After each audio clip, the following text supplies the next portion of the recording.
Welcome to Sagely Speaking with Mary Bono, the esteemed former Congresswoman known for her insightful perspectives and vast experience. Prepare to be engaged in thought-provoking conversations with influential personalities, exploring a wide range of topics, from social issues, politics, and policy, to personal development, shedding light on important issues that impact our society. Now, here's Mary. Welcome to Sagely Speaking. I'm your host, Mary Bono. And before I introduce you to my esteemed guest for this episode, I'd like to extend a thank you to our sponsors who make this podcast possible, Mothers Against Prescription Drug Abuse, or MAPTA, along with MAPTA Action, and Communities United for Smart Policy, or CUSP. All of our sponsorship information can be found on our website at sagelyspeaking.com. I'm very grateful for their continued and generous support in helping to make this podcast possible. And now I'm going to turn to my guest, and I have to tell you the truth. He's a friend. Clearly, there's a pattern with my podcast. Most of my guests so far have tended to be friends or colleagues. And Gil Kerlikowske truly has been a friend to me and formerly to my congressional district. Gil has a distinguished 40-year career as an urban law enforcement executive in leading the nation's largest law enforcement organization. Appointed by President Obama, Gil has served as the only Senate-confirmed Commissioner of U.S. Customs and Border Protection, which was from 2014 to 2017. And prior to his appointment at CBP, Gil served as the Senate-confirmed director at the White House Office of National Drug Control Policy from 2009 to 2014, which is where our paths first crossed. And that, I guess that at that time, this was a cabinet level position. Whether it was then, it certainly isn't now, which is part of my frustration. In that role at ONDCP, Gil initiated the first president's strategy on prescription drugs. He authored the President's National Drug Control Strategy, and he co-authored with John Brennan the President's Transnational Organized Crime Strategy. I think it's also important to look at Gil's career prior to all that White House service. Gil served as the chief of police in two large urban organizations where he instituted significant organizational change. In Seattle, Washington, between 2000 and 2009, he oversaw the organization in the aftermath of the World Trade Organization disorder, completely restructuring Seattle's response to major international incidents and demonstrations. And in Buffalo, New York, between 1994 to 1998, Gil was the first outsider from the Buffalo Police Department to become commissioner in 30 years. So, Gil, this is quite a career, and I'm so thrilled you're here. Thank you for joining us on Sagely Speaking. Well, I'm so glad to get reacquainted with you. It's been several years since we saw each other, and I had this wonderful opportunity back then to go to the Alumni Awards for the University of Southern California, your alma mater, where you received a very prestigious award. And what I really appreciated was the fact that not only you were so humble and so kind in accepting that very important award, but you also talked about how there was a time in Congress in which people from different parties could actually work together. And we did on the opioid crisis. That was early on in 2009, and you received a standing ovation from the audience. Well, Gil, it meant the world to me that you would take the time to fly across the country from the East Coast to Los Angeles to be at that dinner. And I was especially proud to recognize you in front of that audience, that you were there. And I started to say that our work was bipartisan, and I corrected myself and I said nonpartisan. Because when we sat down and talked about these issues, we never said, well, this is how I'm viewing this as a Republican. And we just understood the problems and worked together. And I would say that most of that was because of you, and that you were so willing to be helpful. I remember distinctly you coming to my congressional district and spending a day with us, and you sitting down with a group of mothers who had each lost a child to an opioid overdose, which of course was the beginnings of Mothers Against Prescription Drug Abuse, the 501c3 that I run. But you took the time. Not only did you do that, you took the initiative to send money to my congressional district and create a drug-free communities coalition out in a rural part of my district. So this friendship is based on great work together, but it was definitely the spirit and the attitude of working with you that I think was such a success and a pleasure. while you were there, and let's talk about your service at ONDCP before we go into Customs and Border Protection. What were your observations while you were at ONDCP? Were they functioning correctly? Were you happy with how things were going? When I was first being considered or nominated, and I was the police chief in Seattle, it was very interesting because an assistant director of one of the federal law enforcement agencies came up to me, and this was at the end of 2008, and said, "Look, I understand you're being considered for this job." He said, "I'd like you to take a look at something that's going on, the pills, opioid pain killers." He said, "I have a son that should be a senior in high school. Instead, he's in drug rehabilitation program. And he had gotten injured that year as a junior in football and was given prescription painkillers. And frankly, in 2008, I think you and I could both probably count on one hand the number of articles, open source articles, about opioids. I mean, after all, they were legitimately manufactured. Doctors wrote prescriptions. There was so little information. And I took that to heart. And of course, when I went to the administration, on the president's desk, it was all about both the economy and jobs. But that gave me a lot of freedom to make decisions and to do things. One of the things that we did was issue the first presidential strategy on opioids, on prescription drugs. I remember, I think it was maybe President Obama's second month in office or so, in his first term. He had me into the White House. We're sitting outside in one of the gardens, and I hand-delivered to him a paper that was written by the then Betty Ford Center about the problem of prescription pills. And again, the story you mentioned that you had been told was a student, a kid who had been prescribed medication for a bad back. But of course, my frustration was these legitimate prescription pills that were being diverted, that it seemed to me that the problem of diversion was swept under the rug by the government, whether it was DEA, whether FDA, where we had mitigation strategies in place, yet this was still happening. And that I think the whole country was still in denial about the problem. And so you and I were, first, I think, along with Congressman Hal Rogers, the first people to start addressing it on the federal level to some degree, politically, I would say. Obviously, others within DEA were very focused on it. But was ONDCP, so you were a cabinet level at that time? It was not a cabinet level. When I got appointed, it was cabinet level, but not a cabinet appointment.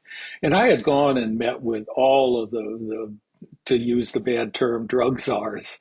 And Bill Bennett, when he was appointed by President Reagan, was not a cabinet official. And he said, look, as long as you have access and you have communication, he said, it's not really that important. And if you remember, Bill was also the Secretary of Education. He said, I had a cabinet level position. It's not that big a deal. And I thought, okay, well, so it worked out fine. Well, there are some who believe, especially in the Trump administration, that the Office of National Drug Control Policy ought to be nothing more than a policy shop. I wish it were something much greater than that. I think I wish it would be something that brings, and I guess they do this and agencies do this, but I really wish they were the coordinating effort between all of the efforts, between state, DEA, FDA, you name all of the agencies that have a role in this. And I know that happens, but the response to 9/11 was really big. Yet we have lost more people to opioid overdoses than the Vietnam War. But our numbers are still getting worse, not better. And the design, I think, made a lot of sense when it was created in 1988. Because if you ask someone, well, how much does the federal government spend on drug problems, drug abuse, enforcement, et cetera, you couldn't turn to any page, as you know, in the federal budget, because it was in the Department of Defense, it was in the Department of Justice, the Department of Education, and there was no convening force, no group, and that was the design. And also the authority to actually control budgets of those other parts of the federal government, that was very important. You've never seen that happen again because everyone holds on to their budget so tightly. but you do have a great deal of authority. But a lot of it is getting the cooperation and the understanding from those cabinet level officials that they all have a role to play in this. It isn't just about enforcement or seizures or education or prevention. It's everyone working together. Absolutely. I say that about harm reduction versus a preventionist like me, that there's a role to play for everybody to come together.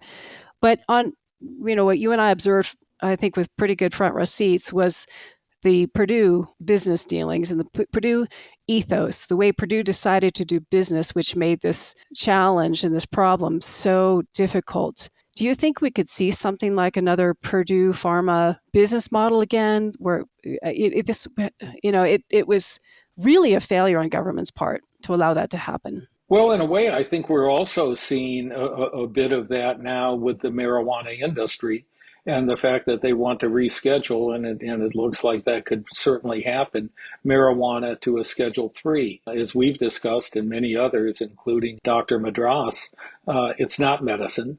It doesn't reach any or understand any level of medicine to be helpful.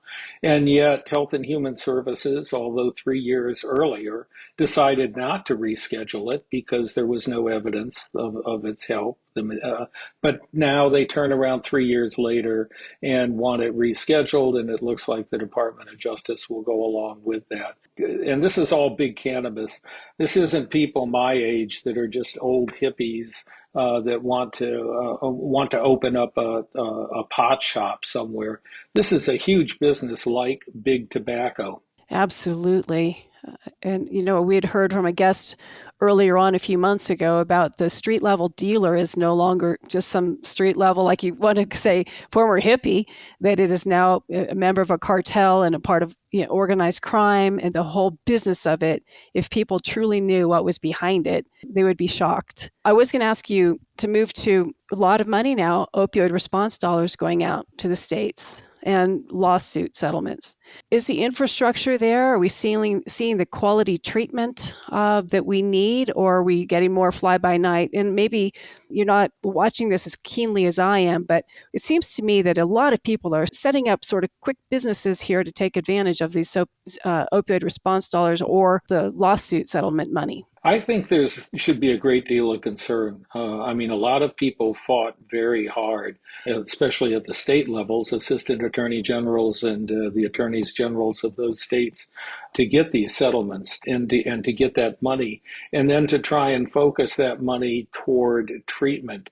And I would be very concerned in any state if people are not paying a lot of attention to where the money's going, how it's being used.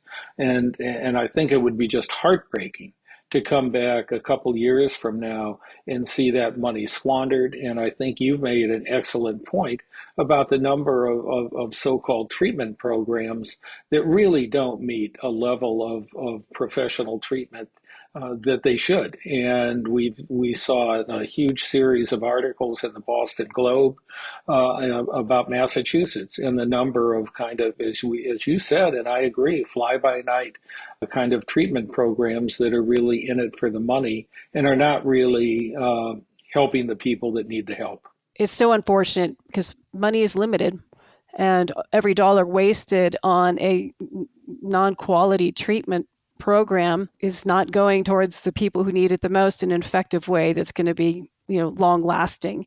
But treatment is one part of this. Absolutely. I believe we need a robust treatment system, but prevention. I think you and I are preventionists at heart. Have we done enough lately? It seems I don't remember my kids getting prevention messaging in schools, and they're in their 30s now, but are we doing enough on prevention? I don't think we've done enough at all over the years. We've gone from just say no to dare, but no real comprehensive program that has been rigidly tested and that should be a part of either a health or a science curriculum, and it should be from the first grade to the 12th.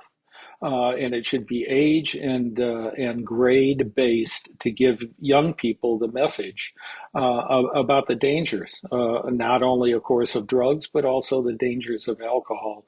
And we really have not put the time, money or resources into developing a quality program. Prevention is hard. It's hard to prove a negative. It's hard to say, well, we've been doing all this great work. We've spent a lot of money. And oh, by the way, look at the outcomes. Because maybe you can show that fewer people have become addicted or fewer people have died of an overdose death. But it is hard to raise the money, to find the money.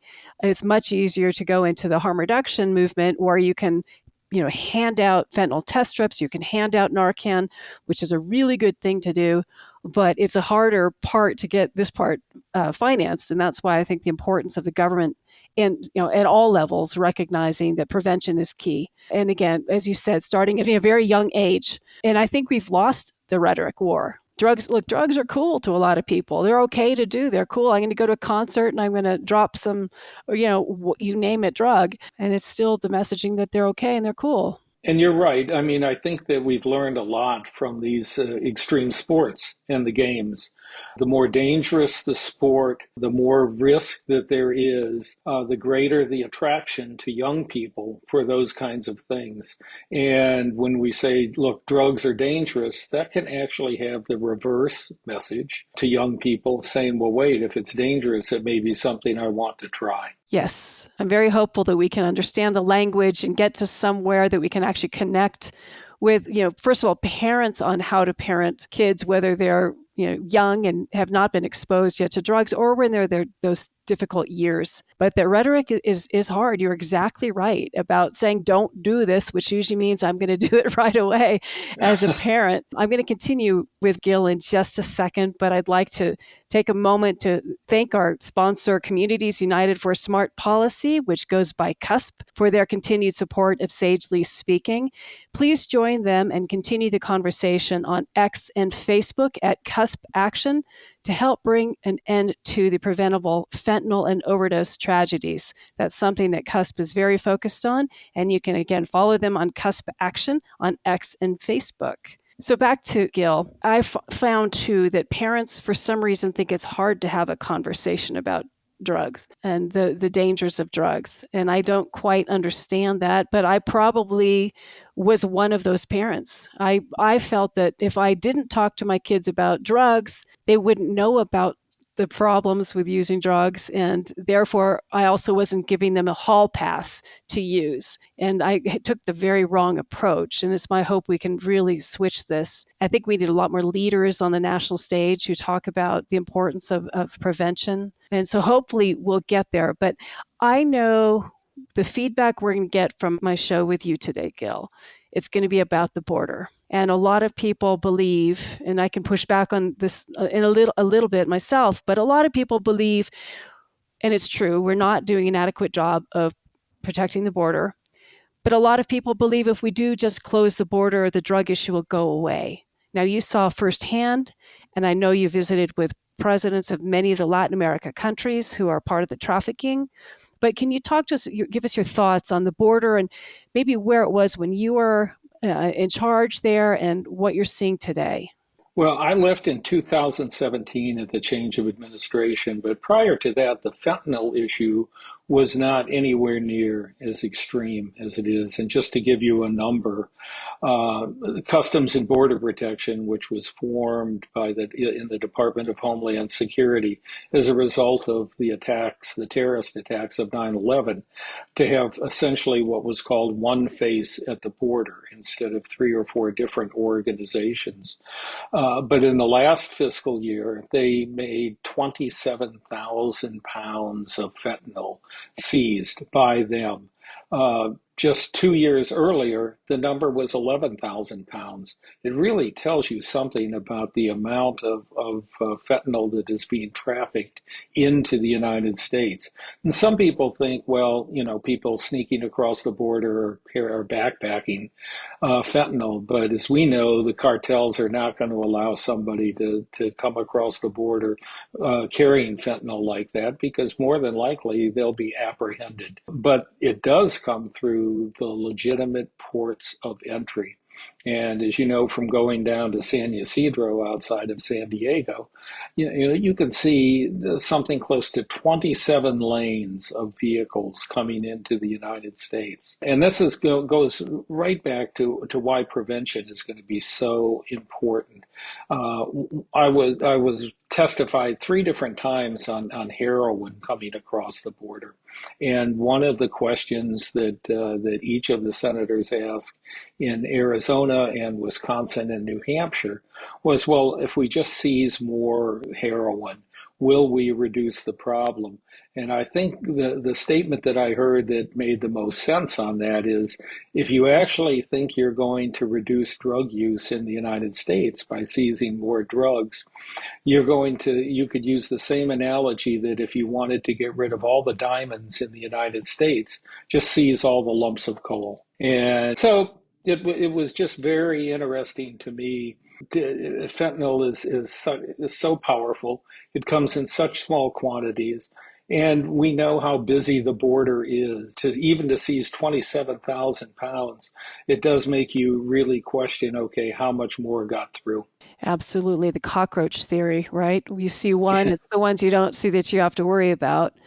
But it's startling to think we're losing as many people as we are, especially what always breaks my heart are to see the parents who've lost somebody, an absolutely preventable overdose that is directly attributed to fentanyl. So why you would think that we would really step up border enforcement just because of the fentanyl. And I also believe that they're going to find a way around it. The transnational criminal organizations are going to find a way in, but we should make it a lot harder for them. Is there something that we could be doing in Latin America? We used to have the Merida Initiative. We had a lot of policies and work with other nations, Colombia.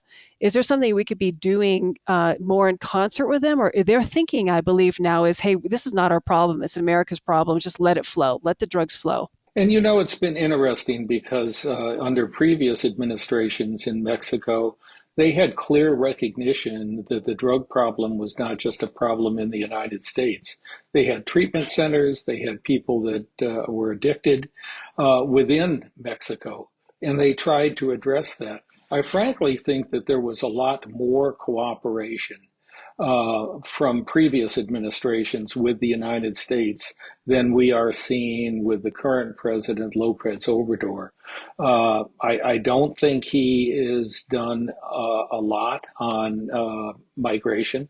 I don't think he's done a lot on violence and the cartels, and I certainly don't think he's done his share on helping to stop the production of fentanyl and the trafficking of fentanyl. What about China? They're co-conspirators in the fentanyl problem. And I thought that most interesting House report that just came out that talked about the number of parts in China, the number of companies that actually produce the precursor chemicals. And that should be a great concern. If you remember, we had synthetic marijuana issues during my time in office, and it was chemicals that were being produced in China and then being used either on marijuana or even on grass clippings, and it was really a problem. We were able to negotiate with China to stop that production, and they were cooperative, and now no one really even talks about synthetic marijuana as a particular problem. But I think that unless China does a much better job of reducing the precursors, but of course, remember, Bangladesh and India, several other countries, even Germany, can produce these precursor chemicals. And the precursor chemicals, or the precursor chemicals, almost all also have some type of legitimate value. But what was most startling to me was, if you're trying to stop those chemicals from coming in, there was actually routes of the chemicals being sent to the United States because they can be used for a number of other type of chemical productions that are not illegal. But then some of the people involved were then sending those chemicals to Mexico to be used to make fentanyl.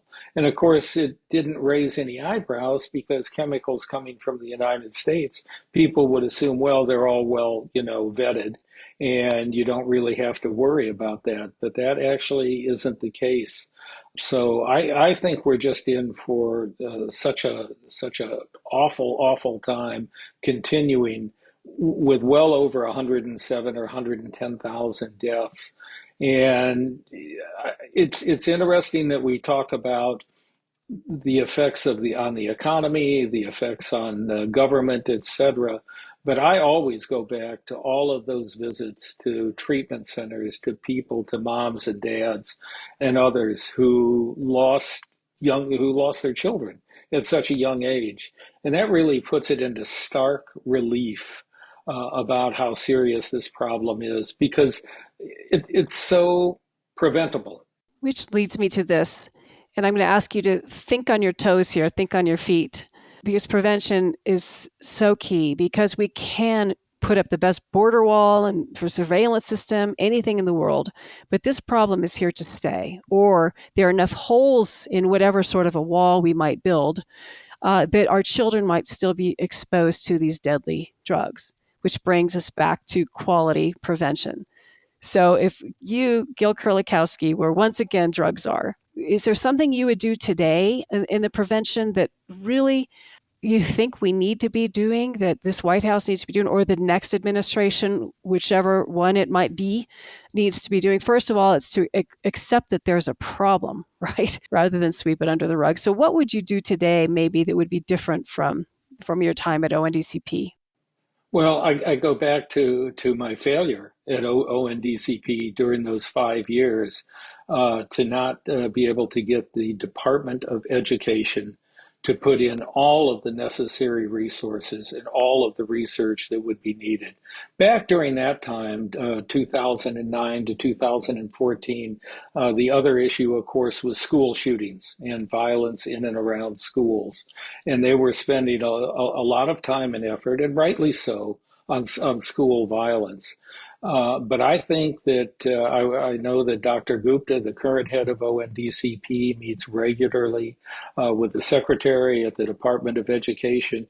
But there could almost be a direct order from the president to the Secretary of Education that you need to contribute all of the necessary research, all of the necessary experts, like Dr. Madras, like many others, and put them together and task them with developing a curriculum and one that people can buy into.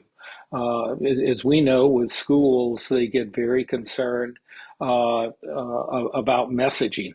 But it could be developed and it could be managed in a way that would really, I think, make a difference to young people. And if we don't stop that, this is like looking at the things downstream.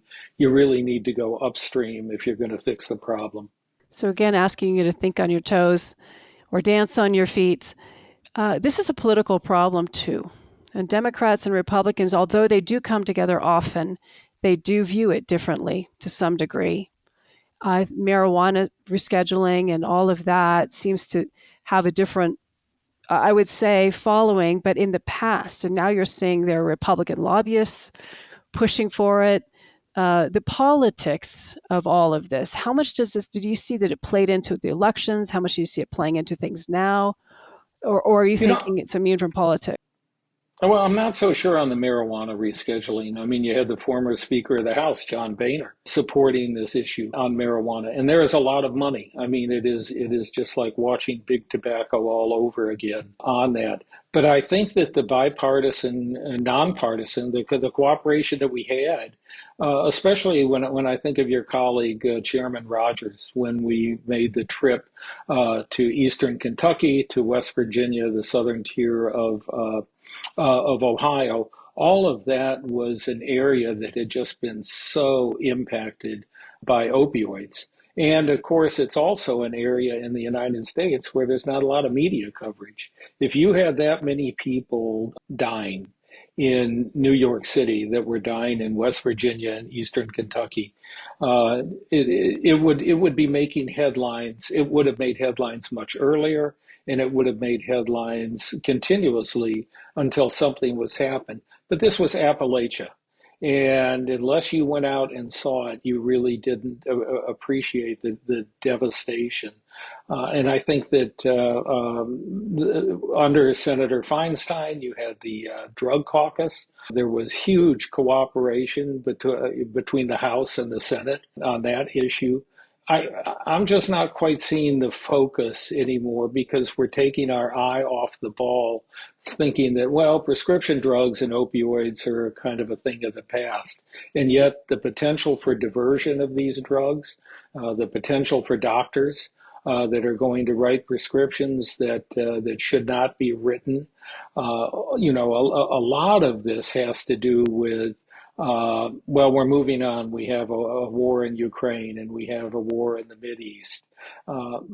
But look what's hurting us right here in the United States and these valuable lives of the people that we're going to need. And especially at my age, I want them to all be successful and I want them to pay my Social Security. And I'll be so much happier if they have successful careers. You and I testified before Senator Feinstein together, along with Joe Ranazisi from DEA.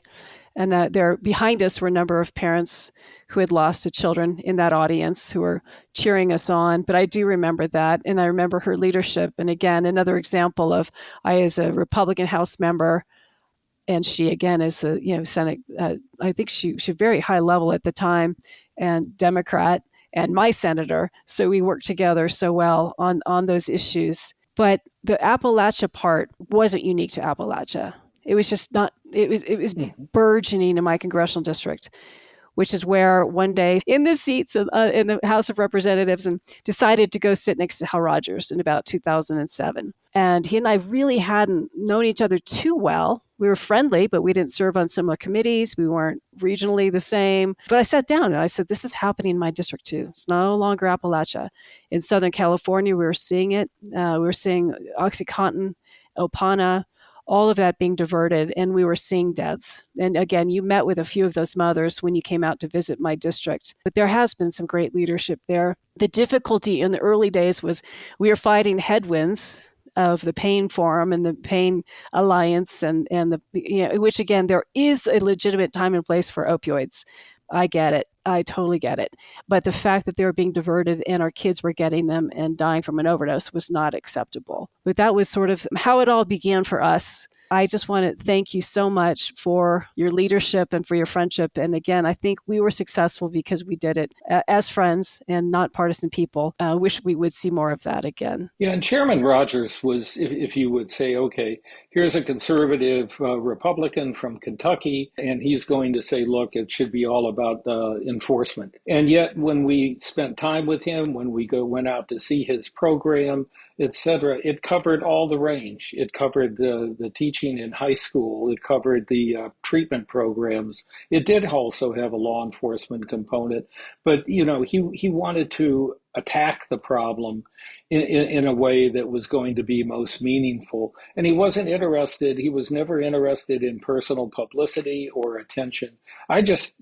Without question, I mean, my respect for you, my respect for Chairman Rogers is just over the top. And I just wish we could see some of that happen again. You and me both. And I think a lot of our listeners, they might be very partisan people, but I also believe they want solutions. And they know that this problem needs some serious solutions. And again, it is all encompassing. You can't just do it with closing the border. You need everything that we've talked about today. But Gil, I want to thank you so much for your time today. Really appreciate it. Before I lose you, what are you doing now? Well, I'm currently a federal monitor by the bankruptcy court of one of the pharmaceutical manufacturers for opioids. And so a little over 3 years, I've been looking at their practices on compliance, all of their effort to make sure that diversion of those pills is not occurring.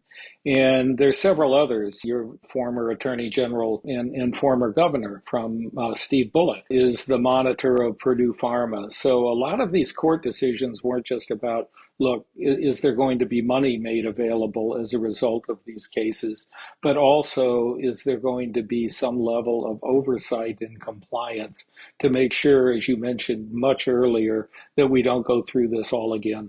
Well, they chose wisely with you. I think it was pretty brave of them to put a top cop like you in charge of that work. That's very brave on their part. I hope it bears great fruit for them, for you, and for our country, and for the people who, look, again, there's a time and a place for opioids. I'm not going to dispute that, but we can do a much better job. So, Gil, thank you so much. Thanks. Good to be with you. You too. I'd like to thank our sponsors once again for making this show possible: Communities United for Smart Policy, MAP to Action, and Mothers Against Prescription Drug Abuse. And a big thanks now to Tamarack Resort in Idaho for coming on board as a new sponsor. You're going to hear a lot more about them soon, and we are excited for our journey together, and I look forward to visiting Tamarack Resort over the summer. So for our listeners, we'd love your feedback. If you have any thoughts, concerns, questions, and of course, compliments, I can be reached at hello@sagelyspeaking.com. But please listen, like, subscribe, and share. And I don't do this often enough, but I'd like to take this opportunity to thank my producers, Kim and John. And John is also our engineer. So Kim and John, thank you for all you do to make Sagely Speaking happen. So again, thank you to my listeners. And until next time, be well. Thank you for joining us today on Sagely Speaking with Mary Bono. Remember, wisdom is a journey, not a destination. For more insights, visit our website at sagelyspeaking.com.